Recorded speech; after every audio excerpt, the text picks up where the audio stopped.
परम पूज्य गुरुदेव प्रज्ञा पुरुष आचार्य भगवंत श्रीमद् जिनकांति सागर सूरीश्वर जी महाराज साहब के श्री चरणों में हमारी वंदन।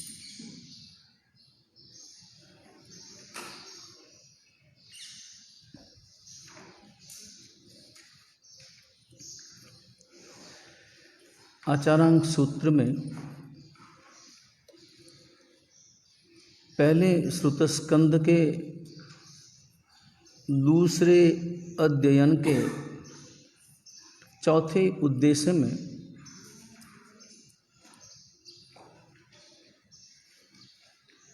व्यक्ति के उत्तरदायित्व को समझाते हैं।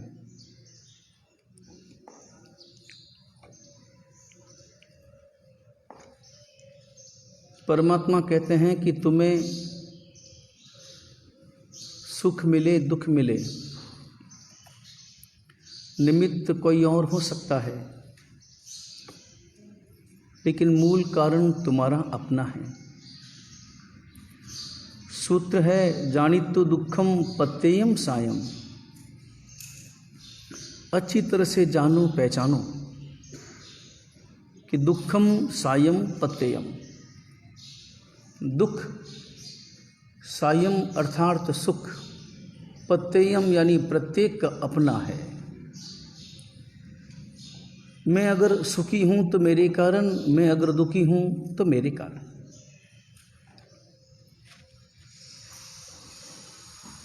ये जीवन मिला। अभी मुनि मेहुल प्रभु ने मनुष्य जीवन की महिमा, महत्ता, उपयोगिता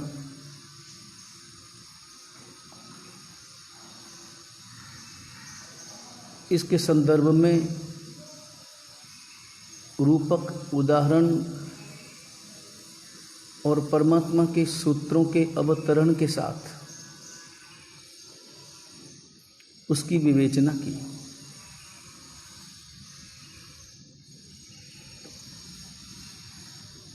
मिला मनुष्य जीवन, लेकिन इसे प्राप्त करने के बाद हमारा वर्तमान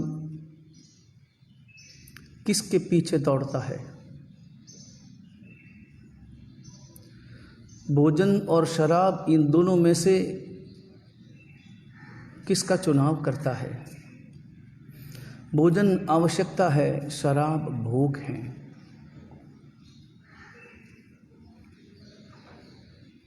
भोजन जरूरी है, उसके बिना शरीर चल नहीं पाएगा, लेकिन शराब अनावश्यक भोग है। कभी अपने जीवन की गतिविधियों के बारे में विचार करना कि मेरा जीवन, मेरा समय और मेरी ऊर्जा आवश्यक कार्यों में ज़्यादा जाती है या अनावश्यक कार्यों में ज़्यादा। अगर गहराई से विचार करेंगे तो पाएंगे कि अनावश्यक कार्यों में ही ज़्यादा जाती है, और जितनी ऊर्जा आवश्यक कार्यों में जाती है वो भी कितना आवश्यक है, चिंतन की अपेक्षा है।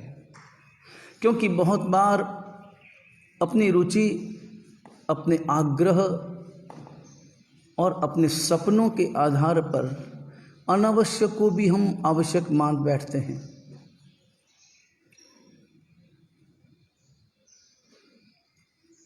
इसलिए बहुत आवश्यक समझेंगे। कभी अनुभव करना, उदाहरण के लिए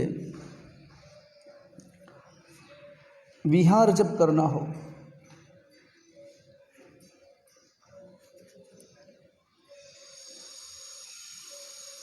विहार में कोई साधन साथ न हो और साधन साथ हो, दो प्रकार की स्थितियां। हमारे साथ कोई साधन हो सामान के लिए, और एक स्थिति ऐसी जिसमें कोई भी साधन न हो, स्वयं को उठा के चलना हो। आवश्यक अनावश्यक का भेद वहाँ स्पष्ट थोड़ा होता है कि नहीं? जब कोई साधन साथ में हो तब कौन कौन सी वस्तुएं आवश्यक है, तब मन में आता है कि ये भी चाहिए, ये भी काम आएगा, ये भी उपयोग में आएगा। हालांकि अनुभव कहता है महीने भर के विहार में एक आध बार भी शायद ही काम आता हो, लेकिन मन करता है आवश्यक। अनावश्यक और आवश्यक का भेद बड़ा मुश्किल काम है। परिस्थितियों के अनुसार कब अनावश्यक आवश्यक हो जाता है और कब आवश्यक अनावश्यक हो जाता है पता भी नहीं चलता। और जब विहार करना हो, साधन साथ में ना हो, फिर देखो जब उठा के चलना पड़े तो ये भी नहीं चाहिए, ये भी नहीं चाहिए, ये भी नहीं चाहिए। नहीं शब्द वाक्य में आ जाता है और साधन साथ में हो तो नहीं शब्द उड़ जाता है और वाक्य की संरचना बदल जाती है। ये भी चाहिए, ये भी चाहिए। जीवन का अधिकांश हिस्सा अनावश्यक बातों, अनावश्यक कार्यों, अनावश्यक हेतुओं में जाया होता है। ये जीवन का दुरुपयोग है।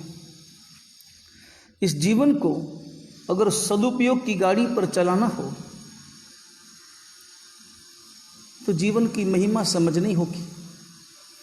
अभी जिन दो शब्दों का प्रयोग किया, जीवन दुर्लभ मानना या जीवन को सुलभ मानना, जो व्यक्ति जीवन को दुर्लभ मानता है वही तो सदुपयोग कर पाता है। दुनिया में भी अगर पानी मुश्किल से मिले तो एक एक बूंद का सदुपयोग होता है, और अगर पानी सरलता से, सहजता से मिल जाए तो उसका दुरुपयोग, जहाँ एक गिलास की अपेक्षा हो वहाँ 10 गिलास पानी व्यर्थ खर्च कर डालते हैं। और सबसे बड़ी बात, ये दुरुपयोग और सदुपयोग ही तुम्हारे जीवन के भविष्य के सुख और दुख को निश्चित करता है। और यही बात परमात्मा फरमाते हैं, जानितु दुखम पत्ययम सायम।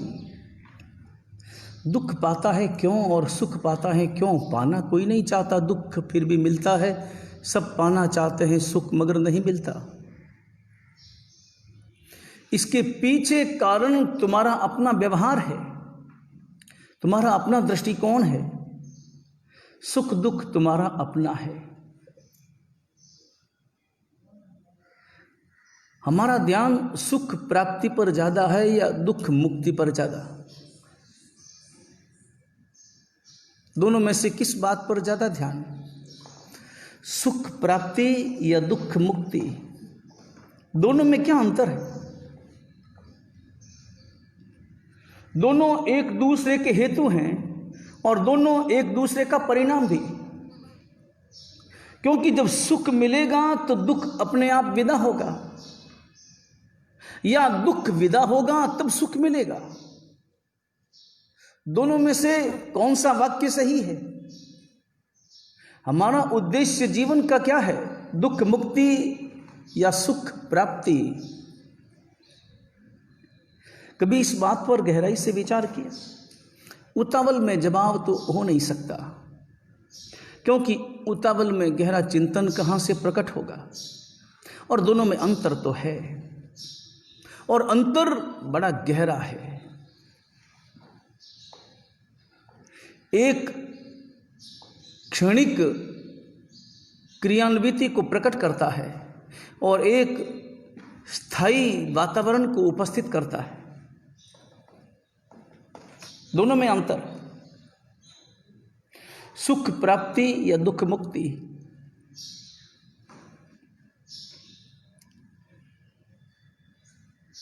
सच तो यह है कि हम सुख प्राप्ति के पीछे दौड़ते हैं, जबकि होना चाहिए कि हम दुख मुक्ति के लिए पागल हो जाएं। पागल हो जाने का अर्थ होता है लगातार परिश्रम, पागल होकर वो काम करना, पीछे पड़ जाना। फिर उसमें और न दाएं देखना न बाएं देखना, केवल एक ही लक्ष्य हो, एक ही मंजिल हो, मुझे दुख से छुटकारा पाना है। और सच तो यह है कि सुख अपने आप में कोई व्यवस्था है ही नहीं। सुख कहना भ्रमणा है, अनुभव करना। शरीर में रोग पैदा हो तो पता चलता है, शरीर में कोई रोग न हो तो स्वस्थता की क्या व्याख्या है। कोई पूछे आकर कि आपके शाता है तो जवाब क्या मिलेगा? शाता है। क्यों शाता है? इसलिए शाता है कि कोई अशाता नहीं है। शाता है या अशाता नहीं है, दोनों में से क्या? शाता है या अशाता नहीं है, पता किसका चलेगा? शाता है इसका पता नहीं चलता, अशाता का पता चलता है। इसलिए अशाता के अस्तित्व और अशाता के नास्तित्व का बोध होता है। स्वस्थता का अपना कोई मापदंड नहीं है, लेकिन अस्वस्थता प्रकट होती है। सर में दर्द हो तो पता चलता है, पेट में दर्द हो तो पता चलता है, और जब कोई दर्द न हो तब सुख है ऐसा पता चलता है। सर में दर्द है और सर में दर्द नहीं है, दो स्थितियां। इन दोनों स्थितियों में बोध किसका? सिर में दर्द हो उसका या सर में दर्द नहीं हो उसका? दर्द होता है तो ही तो पता चलता है, और जब दर्द ना हो, कुछ भी ना हो, तो ठीक ही होगा। अब ठीक है तो मुझे क्या पता चलेगा? मैं कैसे देखूंगा, जांचूंगा कि ठीक है कि नहीं है? ठीक नहीं है तो पता चलता है, दर्द है तो पता चलता है। सुख अपने आप में भ्रमणा है, मानसिकता है, एक पूर्वाग्रह है जो हमने मान लिया है, और उस पूर्वाग्रह के पीछे हमारी कल्पनाएं हैं जो मैंने देखी है, जो मैंने संजोई है, और उसके कारण मुझे वैसा अनुभव होता है कि मुझे सुख मिला। अन्यथा मिलता कुछ नहीं, दुख ही मिलता है। और सच यह है कि दुख का अभाव ही सुख है।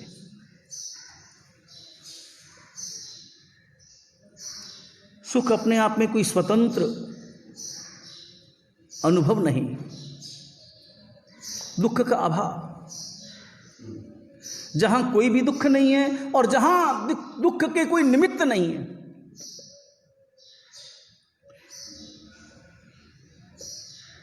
हिंदी भाषा के दो शब्द बड़े महत्वपूर्ण हैं, एक दुख और एक दोष।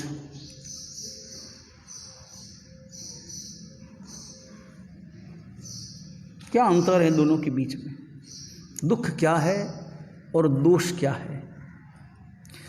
हम दुखी होते हैं, दुख का अनुभव है, दोष लगाते हैं, उसका भी अनुभव है। दोनों में से ज़्यादा पीड़ित कौन करता है, दुख या दोष? हमें, हमारे मन को पीड़ा कौन पहुंचाता है? किस कारण हमारे चेहरे पर कभी कभी 12 बज जाते हैं?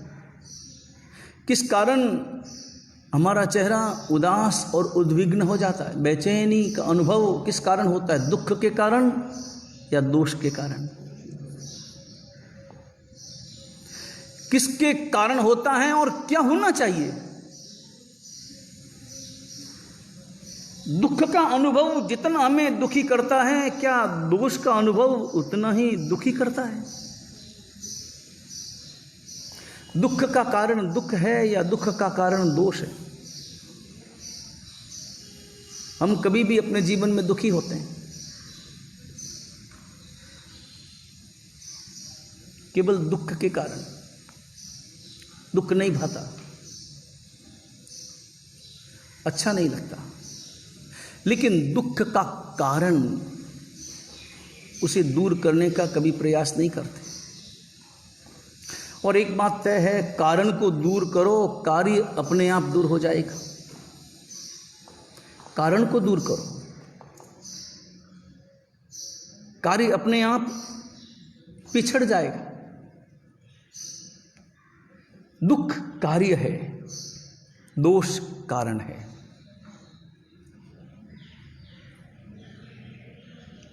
दुख परिणाम है, दोष उसका हेतु है। दुख और दोष,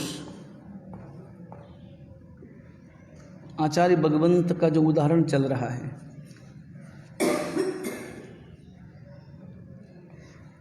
जिसमें सुबह सुबह का समय है, विहार हुआ है और बालमुनि प्रत्यालोचन कर रहे हैं।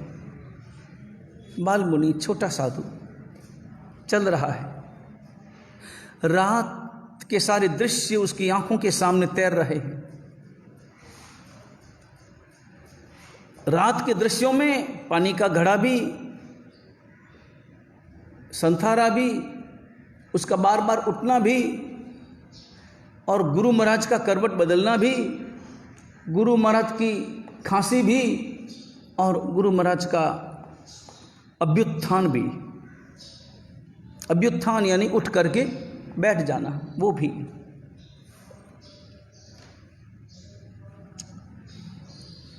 सारे चित्र आंखों के सामने, और बालमुनि दो बातों पर विचार कर रहा है, दुख और दोष।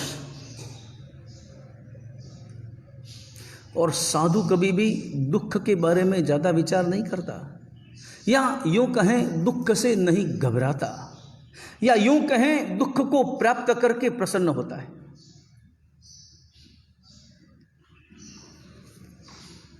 उसकी प्रसन्नता दुख के कारण है, सुख के कारण नहीं, क्योंकि वो बहुत गहराई में जाता है। और जब गहराई में जाता है तो विचार करता है कि मिला दुख किसका परिणाम? पाप कर्म का, पाप कर्म के उदय का। मिला सुख तो किसका परिणाम? पुण्य का। तो पाप कर्म का उदय हुआ और मुझे दुख मिला, तो दुख तो मिला, मगर जो पाप कर्म उदय में आया उसका क्षय हुआ। तो जब मेरी पोटली में से, मेरे भीतर दो पोटलियां हैं, एक पोटली कर्म की, पाप कर्म की, और एक पोटली पुण्य कर्म की, मैं कौन सी पोटली की सुरक्षा करना चाहता हूं और कौन सी पोटली को विदा करना चाहता हूं? कौन सी पोटली की सुरक्षा, संरक्षण, संवर्धन, और कौन सी पोटली की विदाई? पाप कई, पाप को ही तो मैं विदा करना चाहता हूं। तो पाप विदा कैसे होगा? क्योंकि कर्म तो बांध दिए हैं। परमात्मा कहते हैं दुखम पत्ययम सायम, वो दुख सुख तुम्हारा अपना है। इसका अर्थ है कि तुम आए तो दोनों पोटलियां साथ में लेकर के आए, उन पोटलियों का परिणाम तो तुम्हें मिलेगा। तो फिर घबराना किस बात से? क्योंकि पोटलियां तुम्हारी है, मिल भी तुम्हें रही है, और उतनी ही मिल रही है जितनी तुमने सहेज करके रखी है, न उससे ज्यादा न उससे कम।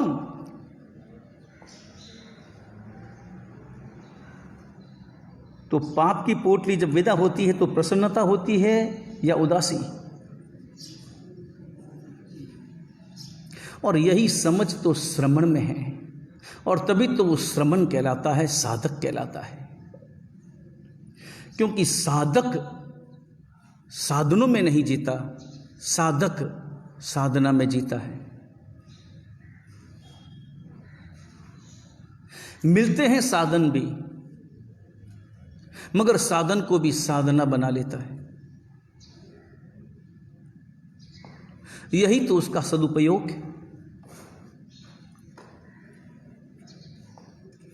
इसलिए जब दुख मिलता है तो प्रसन्नता, और प्रसन्नता किस बात की? कि दुख तो मिला, मगर दुख का कारण जो पाप कर्म था वो विदा हुआ।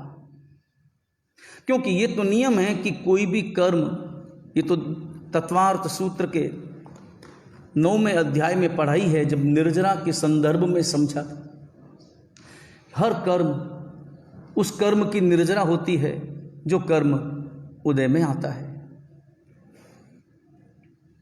और जब सुख मिलता है तो उदास हो जाता है, और उदास इसलिए, अरे मिला सुख मतलब पुण्य गया, पुण्य का उदय हुआ मतलब पुण्य गया। तो नजर उदय पर या नजर क्षय पर? जिसने तत्व को नहीं समझा उसकी नजर उदय पर, और जिसने तत्व को समझा उसकी नजर क्षय पर। जो उदय को देखकर उदय के आधार पर मुस्कुराता है, रोता है, वह संसारी है। वह संसार बढ़ाने का काम करता है। वो पोटलियां पुण्य की घटाता है और पाप की बढ़ाता है। और जिसकी नजर क्षय पर है वह हमेशा पुण्य की पोटली बढ़ाता है और पाप की पोटली घटाता है। बालमुनि विहार सुबह सुबह आचार्य भगवंत के साथ, और पकड़ लिया था गुरु महाराज का हाथ, और हाथों का स्पर्श पाकर उस स्पर्श में आशीर्वाद का अमृत पाकर, और उस स्पर्श में प्यार का पैगाम पाकर, जैसे बालमुनि का हृदय आर्द्र हुआ जा रहा था।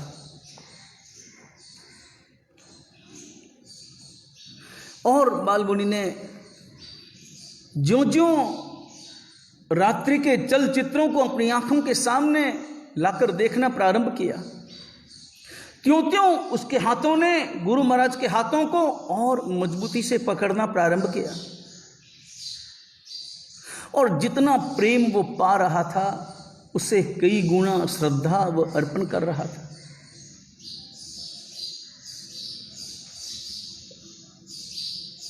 पारस्परिक व्यवहार है,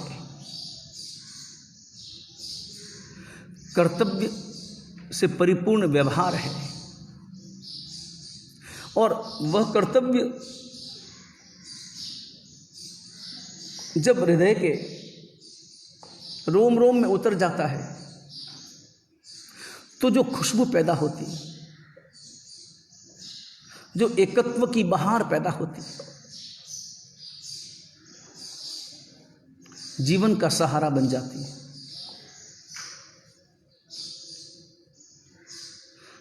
और गुरु महाराज का हाथ थामकर धीरे धीरे चल रहा था। गुरु महाराज ने अपनी चाल को थोड़ा धीरे कर लिया था, क्योंकि खुद की चाल से चलते तो बालमुनि उनके साथ कैसे चल पाते। छोटे छोटे पांव हैं, छोटे छोटे कदम हैं, और ऊपर से विचारों में उलझा है। हाथ के इशारे से तो चल रहा था, कभी कभी आंखें बंद करके भी चल रहा था। मन रो रहा था, और दो बातें उसे नजर आ रही थी, दुख भी और दोष भी। अब उसके दिमाग में दुख महत्वपूर्ण नहीं था, महत्वपूर्ण था दोष।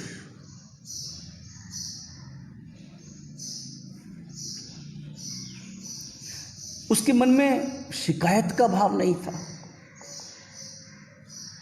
हालांकि शिकायत कर सकता था, और शिकायत करने के लिए किसी परिस्थिति की अपेक्षा भी नहीं होती। जिसे शिकायत करना होता है वो किसी भी स्थिति में शिकायत कर लेता है,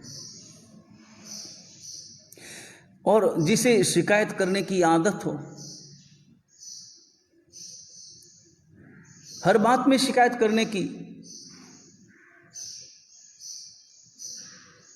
स्थितियां उसे मिल जाती है, क्योंकि शिकायत करने की स्थिति मिलती नहीं, वो खोज लेता है, बना लेता है, निर्मित कर लेता है। और कभी अनुभव करना, शिकायत करने का अर्थ यह हुआ कि किसी की गलती ढूंढ लेना। गलती होने पर गलतियां ढूंढे, समझ में आता है, मगर गलतियां न होने पर भी गलतियां ढूंढ ले। आपने सुना हो जटाशंकर की शादी हुई,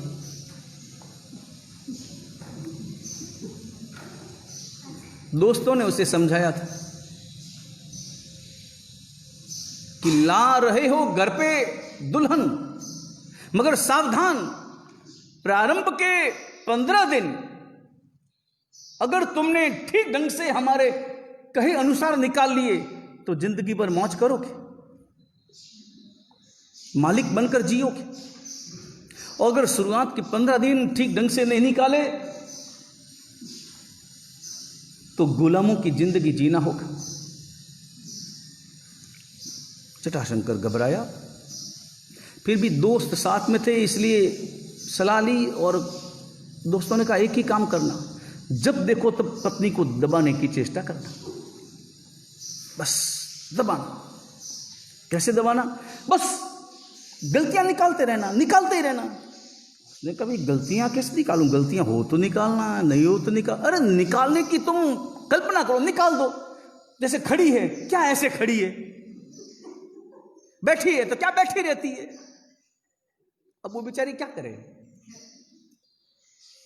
बस कुछ ना कुछ गलती निकालो, खाने में गलती निकालो, उसके व्यवहार में गलतियां निकालो, और डांटते रहो, डांटते रहो, वो दबकी रहेगी। बस शुरुआत के 15 दिन पर्याप्त है, उसके बाद में उसकी आदत पड़ जाएगी और फिर वो समझ लेगी कि बस यहां पर नहीं बोलने में ही सार है। और दूसरा दिन मतलब पहला दिन,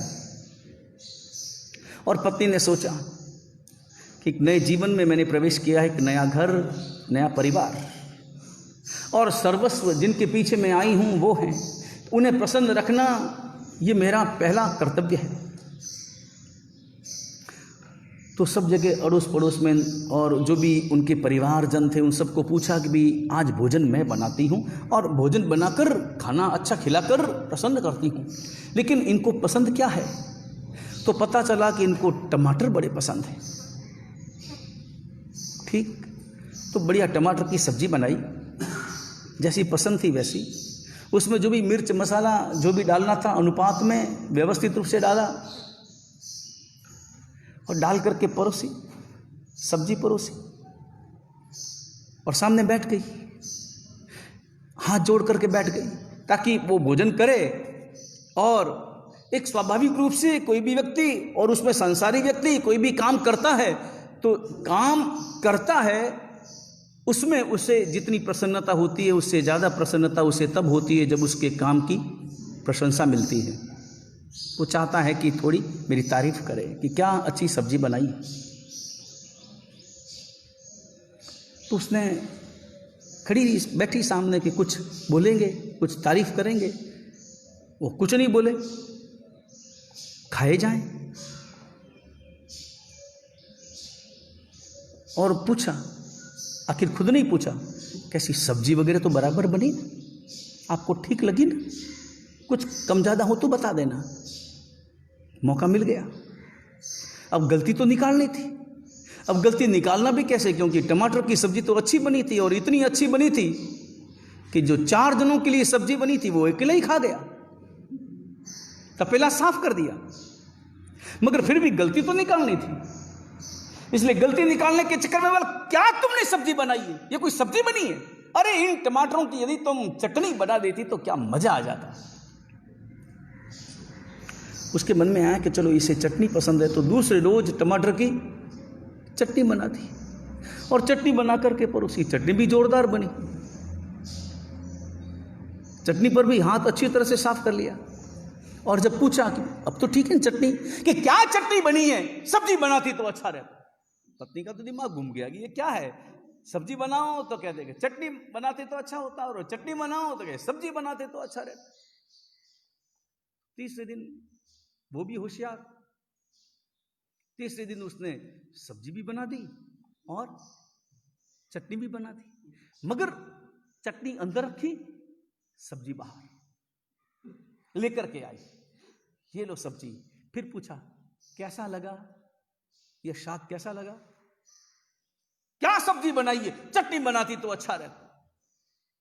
चटनी, अच्छा। धीमे से उठी और गई भीतर, और जटाशंकर समझ गया कि अभी चटनी लेके आ रही है, अब मैं क्या वापस, अब जवाब तो देना है ना कुछ, और गलती तो निकालना ही निकालना। सोचने लगा कि क्या निकालूं गलती, इतने में चटनी लेकर के आई, ये लो चटनी। अब तो बराबर, क्या बराबर, जिन टमाटरों की चटनी बनानी थी उन टमाटरों की तो सब्जी बना दी, और जिन टमाटरों की सब्जी बनानी थी उन टमाटरों की चटनी बना दी। क्या माथा बनाया, अब बनेगा तो एक ही ना भाई, मगर जिनकी गलतियां निकालने की आदत पड़ जाती। और जीवन में यदि प्रसन्नता चाहिए तो एक नियम लो, कभी भी किसी की भी शिकायत नहीं करूंगा। शिकायत जीवन में नहीं चाहिए, किसी गृहस्थ की भी नहीं, किसी श्रावक की भी नहीं, किसी संघ की भी नहीं। शिकायत नहीं चाहिए। वो काम उसे सौंपा, नहीं किया, हो सकता है उसकी कोई मजबूरी हो, उसकी कोई समस्या हो, और शिकायत रहित जिनका जीवन हो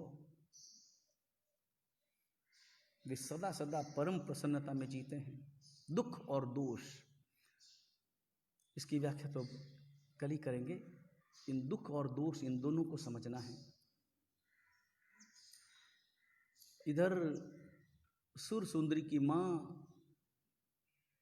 रात्रि के पहले पहर में बैठी सुर सुंदरी के पास, माँ बेटी दोनों बातें कर रही, और खाने पीने की बात से बातों का प्रारंभ हुआ, और धीरे धीरे बात चलते चलते कपड़ों पर, राज्य पर, और धीरे धीरे उम्र पर, और धीरे धीरे भविष्य पर बात आ गई।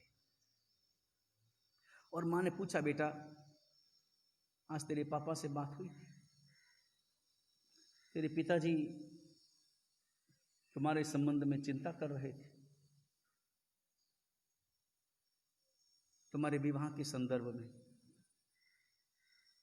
इसमें तुम क्या विचार करती हो? और तुरंत सुर सुंदरी ने अपनी नजर नीचे किए, तुरंत कहा, माँ एक कुलीन कन्या इसके संबंध में क्या विचार कर सकती है? हालांकि मैंने जो तत्व का अभ्यास किया है उस आधार पर मैं जानती हूँ कि जीवन का परम सौभाग्य है यदि उसे संयम मिले, लेकिन फिर भी उतनी दृढ़ता का अनुभव मैं नहीं कर रही हूँ, और इस संबंध में मेरे अपने कोई विचार नहीं है। मैं ऐसा कोई निर्णय नहीं दे सकती। जैसा आप उचित समझें, जैसे माता पिता उचित समझें, ये उनका कर्तव्य है, और उनके आदेशों का पालन करना मेरा कर्तव्य। मां प्रसन्न हुई, पहुंची। दूसरे दिन आपस में वार्तालाप जो हुआ वो निवेदन करने के लिए महाराज के पास।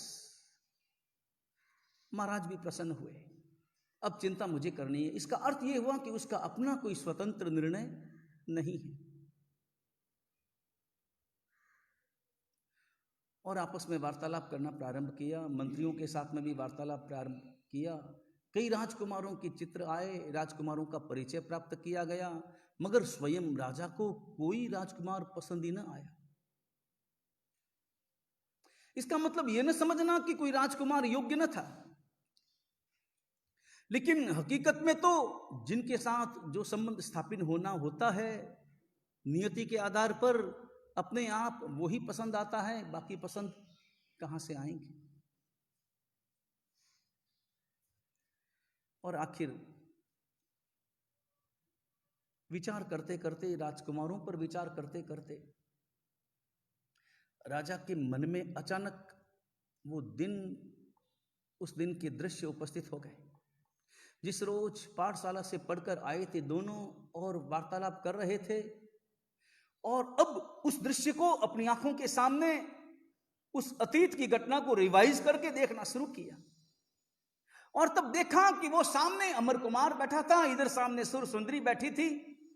उस रोज तो मैं ध्यान से नहीं देख पाया, मगर अब मैं उस पुराने दृश्य को अपनी आंखों के सामने लाता हूं तो बिल्कुल स्पष्ट दिखाई देता है। क्या सुंदर जोड़ी थी। और अमर कुमार भी वणिक पुत्र होने पर भी राजकुमार से भी ज्यादा सुंदर प्रतीत हो रहा था। और तब उसके मन में आया, ओहो, ये जोड़ी मुझे उस रोज क्यों नहीं नजर आई, उस रोज मैंने ऐसा क्यों नहीं विचार किया। कितने सुंदर लग रहे थे दोनों, और जब दोनों आपस में मुस्कुरा रहे थे, बातें कर रहे थे, इसका मतलब है कि थोड़ा बहुत हृदय भी उनका मिला जुला है। भले ये बात प्रणय तक नहीं पहुंची, मगर कम से कम परस्पर एक स्वाभाविक वार्तालाप तो इनका जारी ही था। और फिर महारानी से विचार विमर्श किया तो महारानी ने कहा, ये तो बहुत ही सुंदर सुझाव है, मगर क्या अमर कुमार के पिता सेठ धनावह अपने इस प्रस्ताव को स्वीकार करेंगे? बड़े घर की लड़की लाना प्राय कुलीन व्यक्ति कम पसंद किया करते हैं। राजा ने कहा, एक बार बुला के बात तो कर ले, और सेठ धनावह को बुलाया। धनावह के सामने जो ही प्रस्ताव रखा, और धनावह तो एकदम से चौंक करके उसने क्या कहा वो सब कल। पचखान उपवास वाले हाथ जोड़े। सूर्य गई अप्रतम पचकाई तीन प्यारम असरम खाइम शानदानो ससरम पाठ्यामणि गणम मत्रगणम सब समय वित्यगण पनार पोर्सी सात पोर्सी वाच गणदानो ससरम पचन काले नम दिसा मिनम सबनेम सब समय वित्यगण गोश्री अयम बिल दिवी एकासना बियासना होगे सदमुकार सी पोर्सी साठ पोर्सी वा मुठ से बच गए सुचम प्यारम असरम बणम खाइम शानदानो ससरम पचन काले नम दिसा मिनम सबनेम सब समय वित्यगण अयम दिवी गई पचकायनदानो ससरम देवाली मिन गीत संचितानु कृत्य गुण बुड़चन पाठ्यामणि गणम मत्रगणम सब समय वित्यगण गोश्री। पीतराग परमात्मा की आज्ञा विरुद्ध कुछ भी कहा गया हो, मिच्छामि दुक्कडम। कल जिन्हें 15 उपवास करने हैं संवत्सरी को लक्ष्य में लेकर, वे कल से प्रारंभ करेंगे। मंगल पाठ। चत्तारि मंगलम मरियंता मंगलम सिद्धा मंगलम साहु मंगलम केवली पन्नतुदम्मो मंगलम चत्तारि लोगुत्तमा रियंता लोगुत्तमा सिद्धा लोगुत्तमा साहु लोगुत्तमा केवली पन्नतुदम्मो लोगुत्तमो चत्तारि शरणं पवज्जामि अरियन्ते शरणं पवज्जामि सिद्धे शरणं पवज्जामि साहु शरणं पवज्जामि केवली पन्नत्तं धम्मं शरणं पवज्जामि। मंगलम भगवान वीरो मंगलम गौतम प्रभु मंगलम स्थूलिभद्राद्या जैन धर्मोस्तु मंगलम दासानुदासाइव सर्वदेवा यदीयपादाब्जतले लुटन्ति मरुस्थले कल्पतरुसजीयाद्युगप्रधानो जिनदत्तसूरि युगप्रधानो मणिधारी जिनचन्द्रसूरि युगप्रधानो जिनकुशलसूरि युगप्रधानो जिनचन्द्रसूरि गणनायक सुखसागरः युगप्रभावक जिनकान्तिसूरि सर्वमङ्गलमाङ्गल्यं सर्वकल्याणकारणं प्रदानं सर्वधर्माणां जैनं जयति शासनम्।